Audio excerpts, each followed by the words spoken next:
Frontex, the European Union's border enforcement agency, is for all intents and purposes the first incarnation of an EU army, and offers a clear indication of Brussels' determination to strip away sovereignty from member states. A former Brexit party MEP has warned, and Ben Habib has said the agency's rapidly increasing budget and requirement of staff to wear EU-branded uniforms should sound alarm bells throughout the continent and the rest of the world about the possibility of a European superstate. Mr. Habib was commenting after a report published by the European Court of Auditors, ECA, suggested Frontex, which was launched in 2004, is currently failing to manage the Bloc's external borders effectively and has bitten off more than it can chew.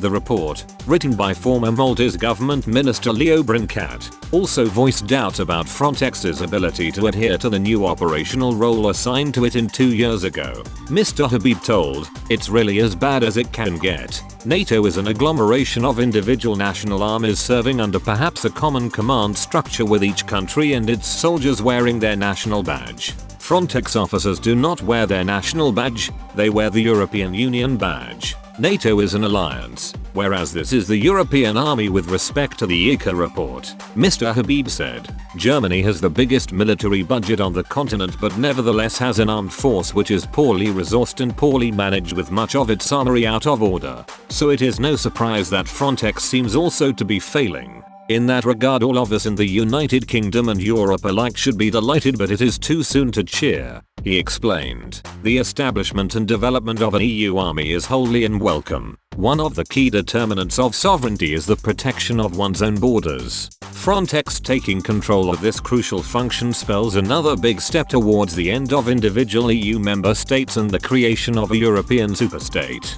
An undemocratic superstate at that, despite assurances to the contrary with respect to its supposed military ambitions. The Bloc's budgetary commitments told another story, Mr. Habib claimed. He said, spending by the EU on military research and Frontex has multiplied threefold since its last multi-annual financial framework, from around €12 billion to an eye-watering €33 billion. This budget is only going to go on growing.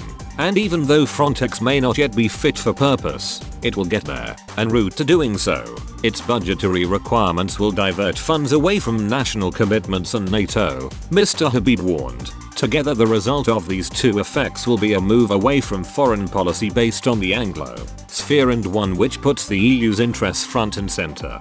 The EU has imperial aims. Frontex is a necessary step towards fulfilling those aims. We are lucky that it is currently failing, but the direction of travel bodes very badly for Europe and the world. France's President Emmanuel Macron is among European leaders who have backed the idea of a European army. Speaking at a news conference today to address the conclusions of his report, Mr. Brincat said, "This is even more worrying at a time when Frontex is being given added responsibilities. I think the main issue was that Frontex was biting off more than it could chew in a sense. They went through many changes too fast and now they are paying the price for this," he added. It increased its mandate without analyzing its operations and performance. The net losers were not the stakeholders but Frontex itself. Frontex should ensure that all weaknesses are addressed as soon as possible.